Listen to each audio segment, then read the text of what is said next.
Welcome to Alternative Investments Chat, where we demystify the world of alternative investments and financing for entrepreneurs and investors alike. With these discussions, we hope you're more empowered to unlock opportunities in your business or portfolio. I'm Erin. And I'm Erica. Let's get started. Hello, everyone, and welcome back to another episode of Alternative Investments Chat, the podcast where we make complex financial topics feel hopefully less intimidating, way more conversational. Fingers crossed. And fun. Yeah, hopefully. Hopefully. So today marks the start of our real estate series where we're going to dive more intentionally into real estate as an asset class. You've got commercial real estate, industrial real estate, agricultural real estate. Yep. But today, we're going to take it down to one. We're going to start off with residential real estate, which is probably the category most people are familiar with. For sure. It's a big one. And this is the OG of alternative assets, and it has remained a timeless asset class. No matter what, residential real estate is always in style. People are always wanting to get in on this. It has had a hold on all kinds of investors from everyday people to Wall Street bigwigs. Yep. So we're going to dive in very, very, very simply. Real estate investing. Sounds pretty, or investing in real estate sounds, pretty obvious. Yep. Investing in places where people live. But there are so many lanes to follow here. Yeah, Okay. sure. This is a 6-lane highway. You got to figure out where you're going. So for starters, a lot of people genuinely, they think about houses when it comes to residential real estate. But you have to remember that residential real estate includes condos, townhomes, apartments even, raw land. Yeah. Where a house will eventually be developed. Yep. So if you purchase a property to live in, even if you aren't renting it out and making money on it, like most people you would hope to do, this is residential real estate investing. Yeah. Okay. But You're living in your investment. You're living in your investment. But since this podcast, is all about, I almost said isn't about investing, is about investing, let's talk about some examples of how property can rake in income. How can you make some money? So you've got your long-term rental properties. Yep. You might buy a single-family home, duplex, or small multifamily, rent it out for monthly cash flow, right? Yep. That's probably the most common. We've got what's called house hacking. It's not taking a hatchet. This is where you live in one unit, you rent the others out, and your tenants basically pay your mortgage. Yeah. We've got house flipping, which if you are an HGTV type of person, there's every kind of house flipping show under the sun. Yes. Which I thoroughly enjoy, and all nail salons typically have those on, and so I'm just it's a highlight. I love watching those shows. So basically, you're going to buy low, you're going to renovate it, and then you're going to sell it at a much higher price, right? Hopefully, well, yeah. at least fingers crossed you're going to. High risk, high stress, potential high reward. Just depends. Then you've got your short-term rentals, which this could be a vacation property in a beautiful area or executive rentals for employees relocating to a new area. I think most people have, used one of those or participated in someone making money in a short-term rental. Yeah. Next, you have manufactured housing communities. So they're lower cost to entry for most investors. Residents often own their little home, and the investors own the land. So surprisingly stable demand in these, which I didn't really know, but did some research and found out that there's lots of land where the people will let you put your nice little manufactured home on it. I love it. Kind of interesting. So every single one of these different categories has a totally different vibe, has a different investor profile, and a different risk level. House hacking is a great option for the hardworking, scrappy investor. House flipping, that's basically a lifestyle. You got to be really passionate about that. Yeah. But today, let's zoom in specifically on rental properties because this is a very common route that individuals take when they are wanting to add real estate to their portfolios. So let's get some expert insight on this topic. And I knew who to go to for that. My mother. Yes. My mom has been an agent in the Valley for over 20 years. And our conversation highlighted some interesting things about this asset class.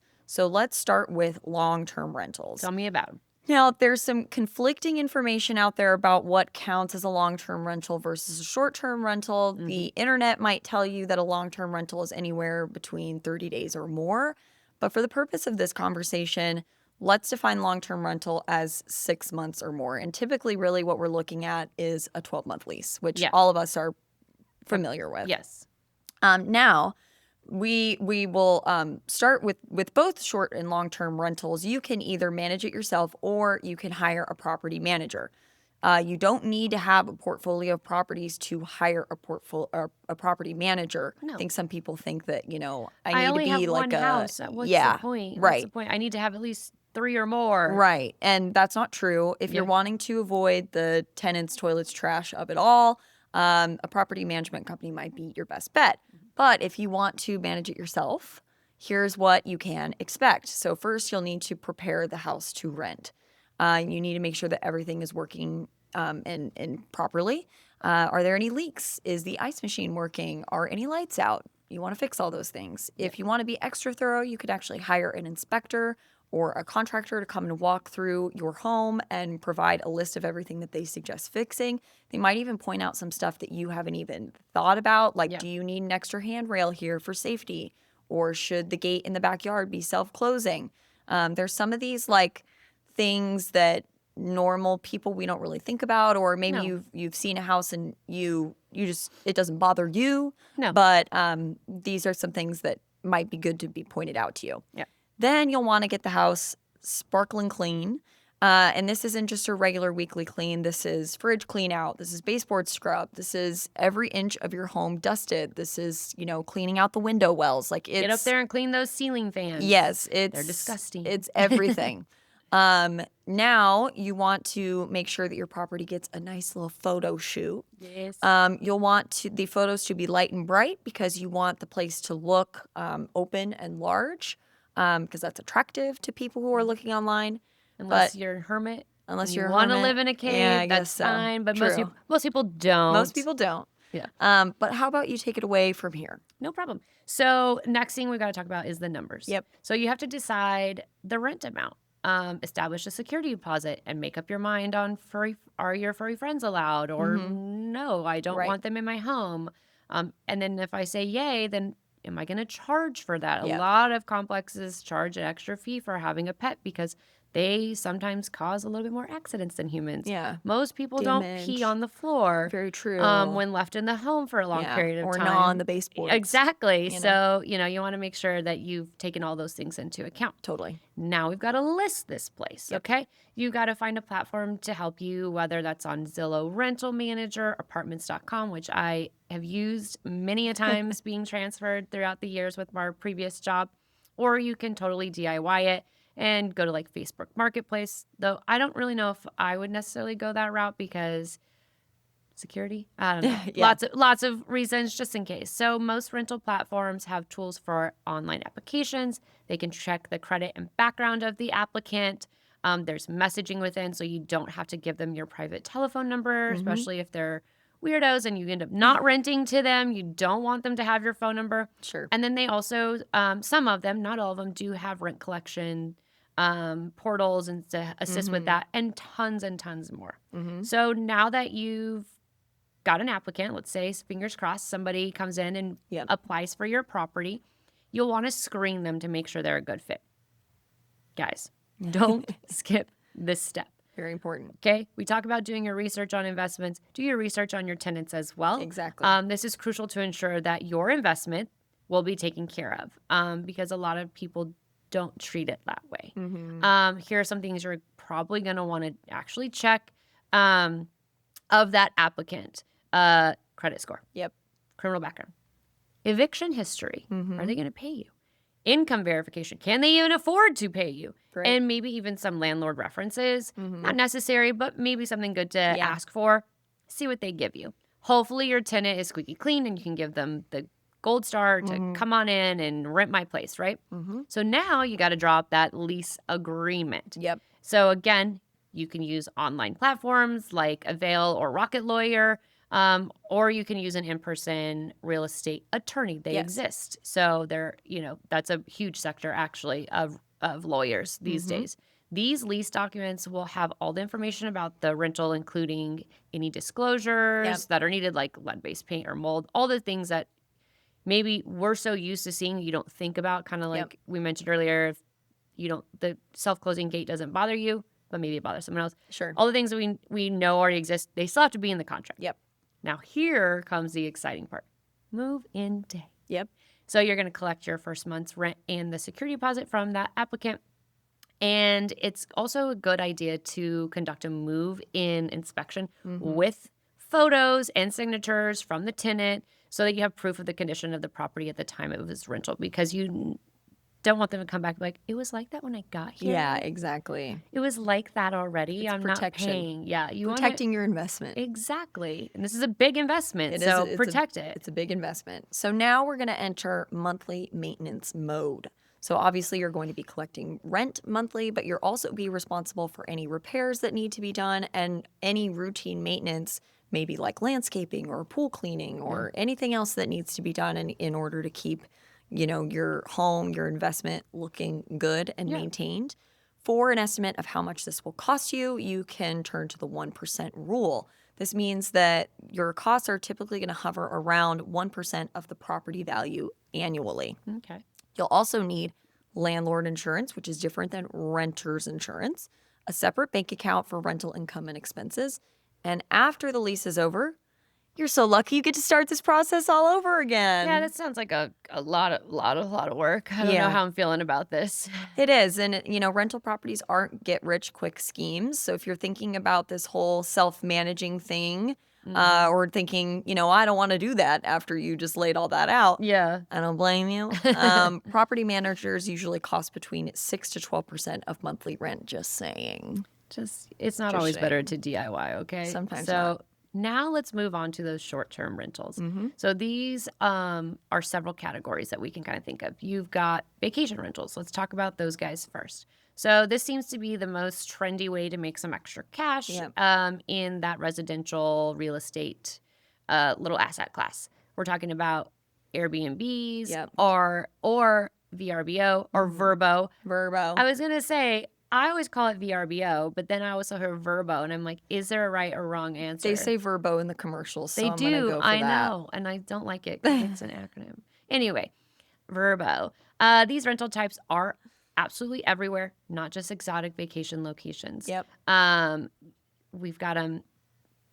I was gonna say I'm from New Mexico, and they have them in New Mexico. I don't know who wants to come visit sometimes, but they do have them. Okay, just in case you need to go. People need short-term housings for all sorts of reasons. Besides just vacations. Maybe their home was flooded and they just need a place to stay for, let's say, 2 weeks or whatever it may be until they get their stuff up and going so that they can move back into their house.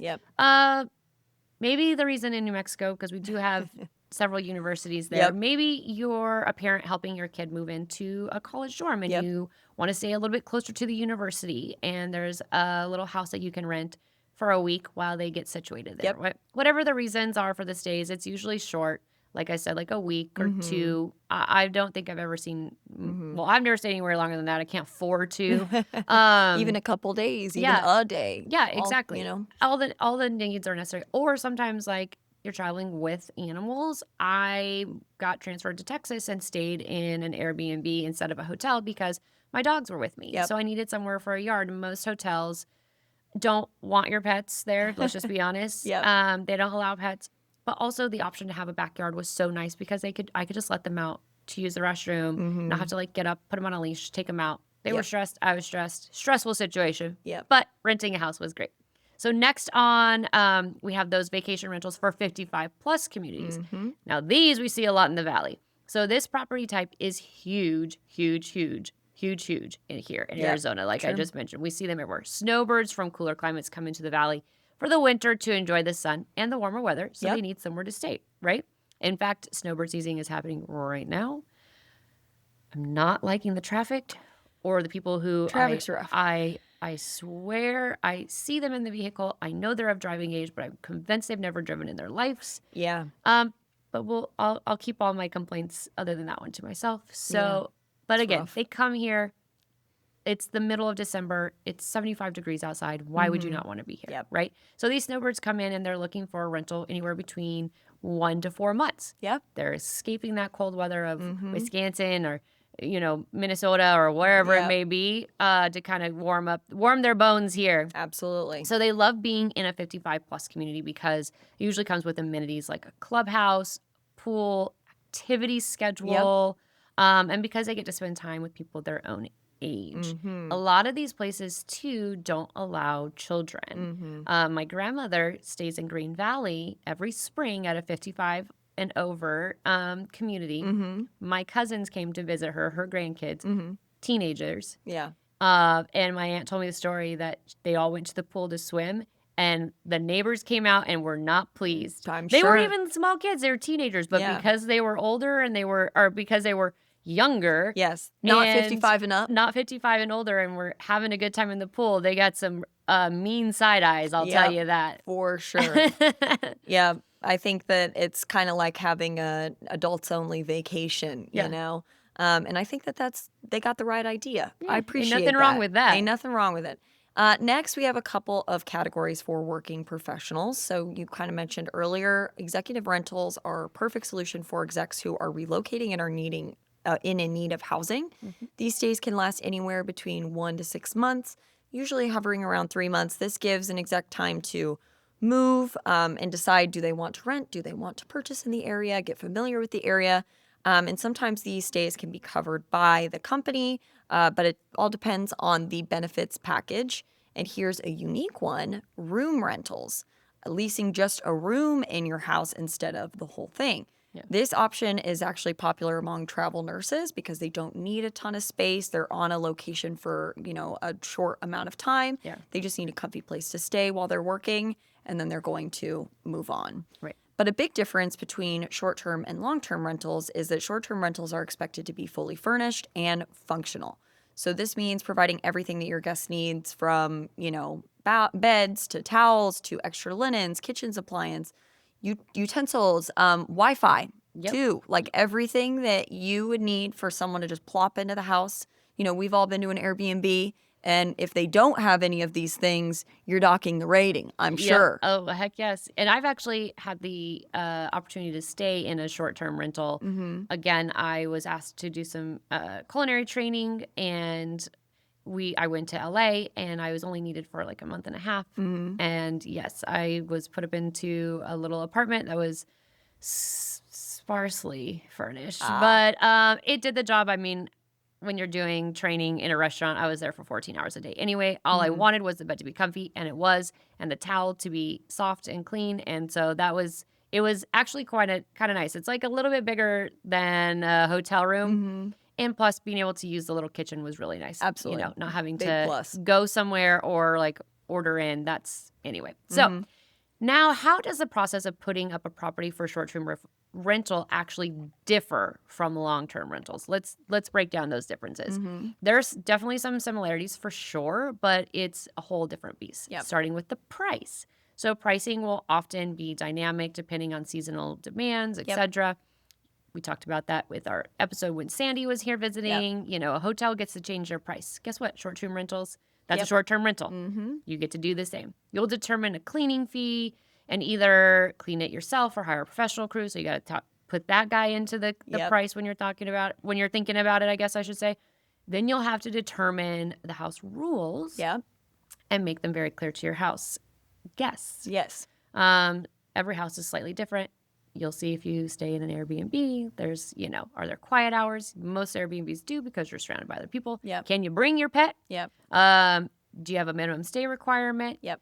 All those kinds of things. Then you're going to have to actually find those guests to stay in. So you can you can list your space on short-term rental sites, again, like Airbnb and Vrbo.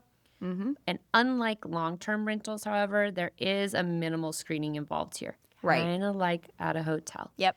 They're not asking you to hang tight while they run your background check. Exactly. You're just relying primarily on the platform's profile and reviews of that person.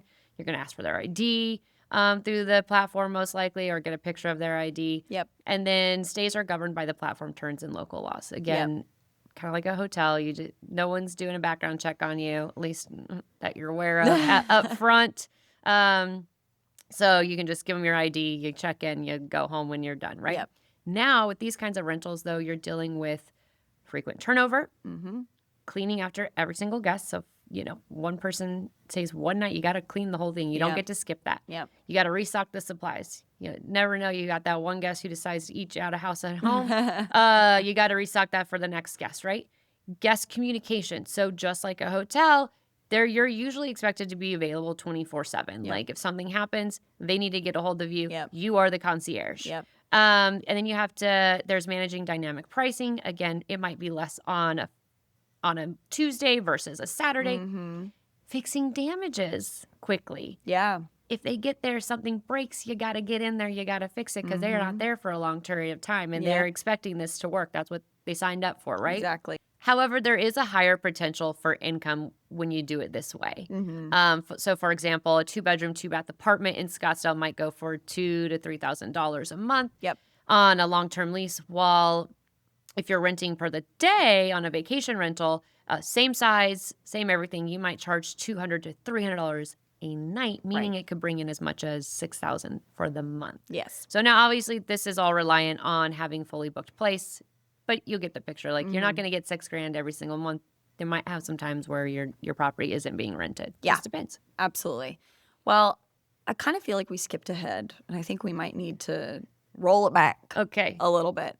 Because in order to actually have a rental property, you have to purchase said property. That's true. And with median age for first-time home ownership and home buying being at an all-time high at 38 years old, I'm willing to bet that a lot of our younger listeners have not gone through the process of actually purchasing a home. Yeah.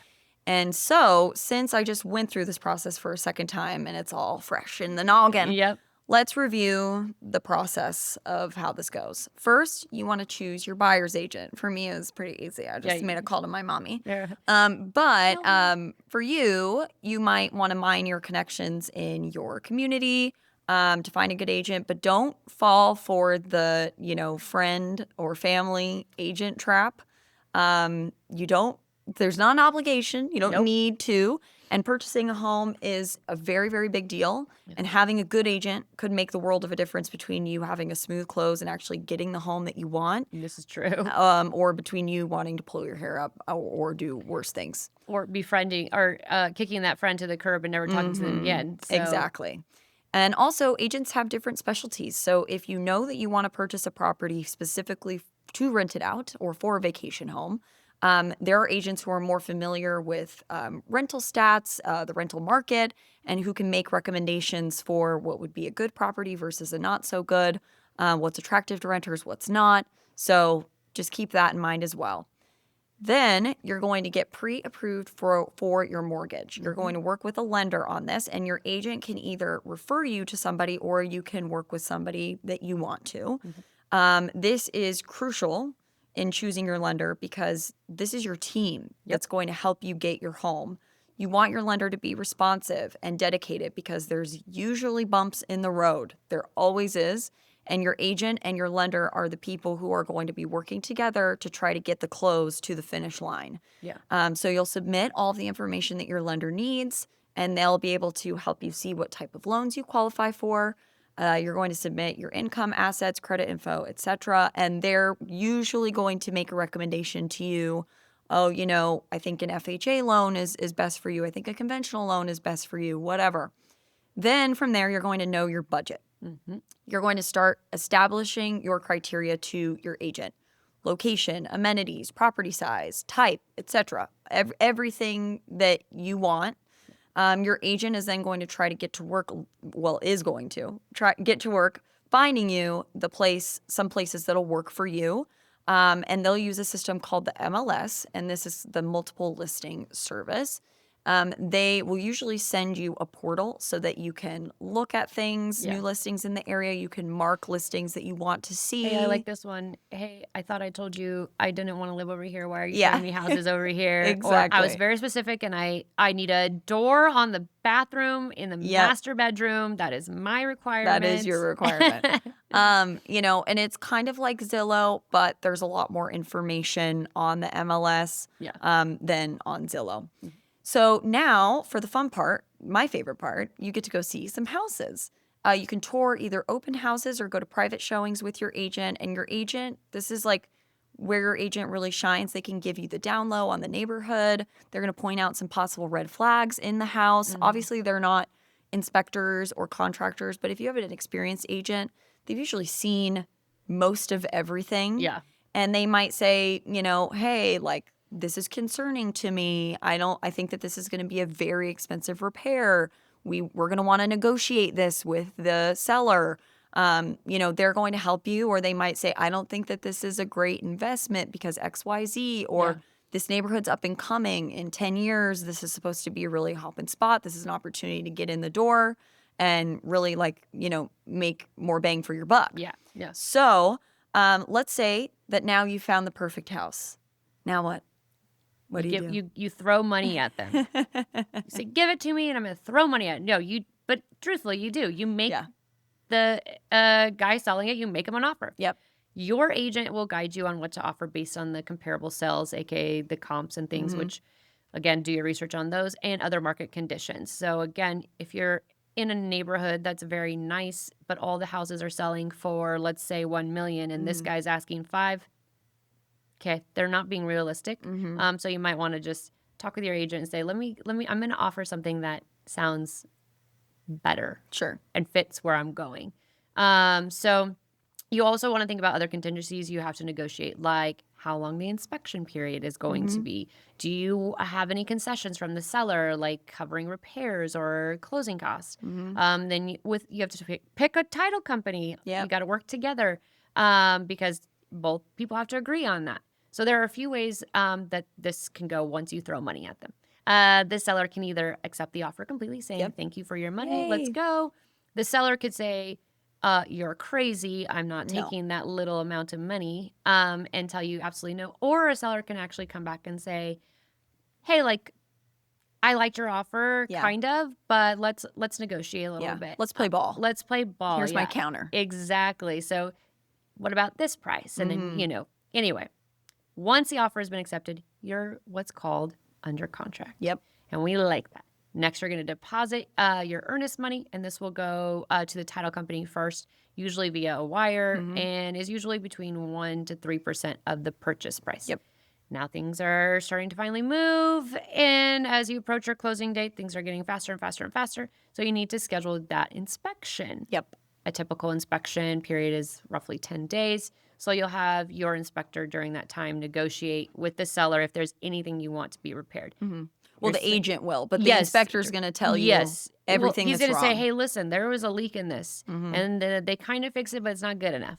Or they're going to tell you, we found mold, or this is unsafe, the foundation is cracked. Yep. Hopefully, you find very minor things. Yes. But those things have come, both of us. But so the nice thing is you can also cancel the contract during this inspection period if you do find any of those crazy things. So you can say, hey, I really wanted this house, but you didn't tell me that she's about to fall off a cliff over here. So we're going to go ahead and we're going to take that offer back. It's not worth the price because in order for me to make this repair, it's going to be astronomical and it's not worth it. We're just going to move on. Yeah. So then the lender will set up an appraisal of the property. This is another thing that needs to be done after the inspection. So again, basically you want to make sure that they're giving you a loan for the house at what it's worth. I was going to say because what they paid for it and what they want to sell it for are going to be two different prices. And again, kind of goes back to a lot of people think that their house is nicer than it is, which of course you love your home, so you always think the things that you have are a little bit nicer. But when they you want to make sure the appraisal comes in close to that, what they're asking for it. Right. The lender wants to make sure that they're giving you money for a loan that is worth it. They want to make sure that you didn't purchase a house that for $700,000 and it's worth $5 because then they just gave you $200,000 extra dollars for a property that's not going to recoup that money likely. It's that person that thinks their house is worth $5 million in the $1 million thing. I appreciate that you love your house a lot, but you got to prove to me that it's actually worth that. Exactly. So if it's low, then you might want to negotiate the price once again, once the appraiser come in, or skedat. Get out of there. Just, okay, never mind, thank you, but no thank you. Yep. Then what you're going to want to do after all this has been done is you're going to do your final walkthrough of the property with your realtor to confirm everything. So the repairs you requested have been made, fix that leak. The house is the same condition it was when you originally went under contract. Hey, Yeah. what happened? A raccoon didn't come in and destroy it's the only property. been 10 days. Yeah. What the heck? You Yep. come in here and take the windows out? Yep. And again, items that you've negotiated remain in the home, like the fridge, the washer and dryer, lots of stuff. Because if you're like, yeah, I'll buy it with these things, and you get there and you're like, hey, What happened? what Yeah. happened? Yep. Where's my? I brought groceries because we're gonna unpack and have like a little Yeah, charcuterie board, and the I have fridge is nothing to gone. put my cheese in. Yeah, exactly. But now we are officially at the finish line. Your closing date has arrived. Thank God. Yeah. A time to wire the rest of your down payment and closing costs to the title company and sign your documents, which has to be done in person with a notary. For those of you who do not know, closing costs are fees and expenses that you pay to complete a home purchase, and these are not the same as your down payment. Nope. It's typically around 2 to 5% of the purchase price and includes fees that you pay to the lender, your property taxes, your homeowner's insurance, etc. It's all of these things wrapped up into one. Everyone wants their money, Yep. including the government. Yep. And And all your these agent, people have worked really hard for you, right? Minus the government. No, I'm just we kidding. we gotta pay them. So to paint the picture here, let's say you were looking at a $500,000 home. Minimum down payment for a conventional loan is 5%, so that would be $25,000. And the closing costs would be between $10,000 to $25,000. So on the low end, the minimum, you need $35,000 of liquid cash to wire over to these people to close on the house. Sometimes the contract will negotiate that the seller covers the closing costs, but that's not a guarantee. No. I just purchased a house and I was responsible for the closing costs because there was some competition on this home. So guess Whatever what? made it look better in their eyes. Yes, You're like, we I'll had pay to, that. we had to do I it. got you. And, so that's an extra chunk on top. But now that all that's done, you get to get your keys, and that comes from your realtor. They'll, kind of schedule something with you, a drop-off exchange situation, and voila, you're a homeowner. Woo! Typical close period is about 30 days. So this is like a little bit of time to accomplish a lot of things and to schedule a lot of moving parts. Yeah. Well, I'm glad that's all over with. That was fast. But before we go, I think you should probably mention some of the things to consider before having your heart set on this asset class. Yes. Okay. This one's a big one. Yeah, it's a big one. So first off, you want to make sure that the area and the property that you want to rent out even makes sense to do so.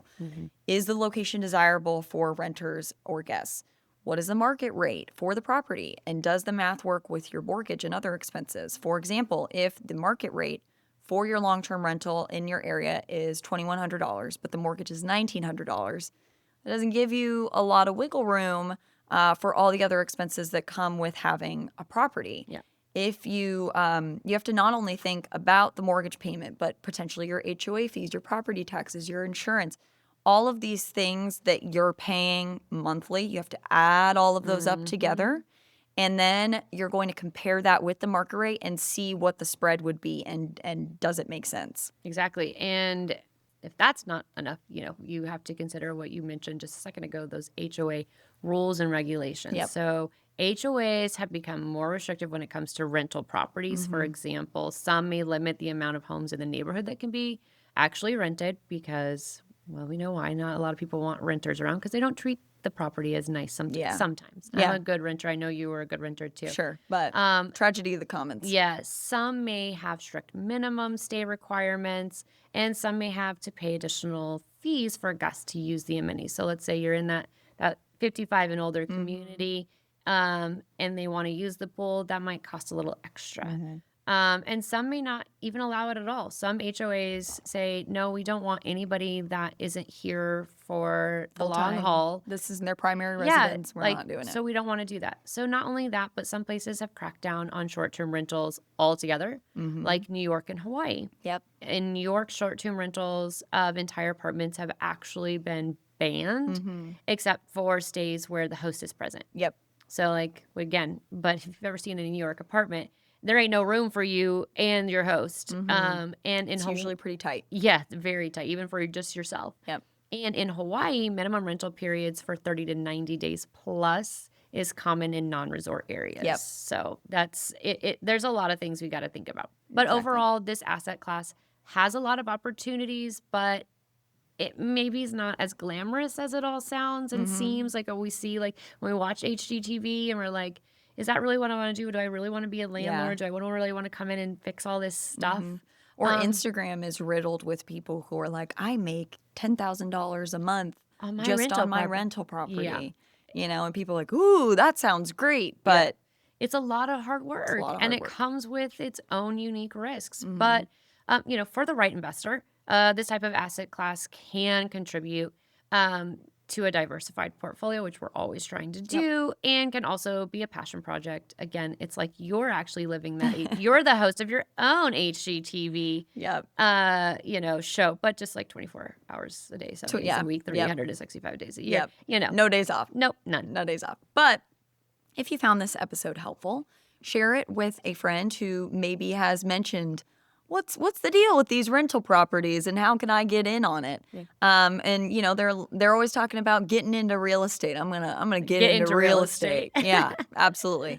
But follow along so that you never miss an episode. We'll see you next week on the Alternative Investments Chat podcast, and see you then.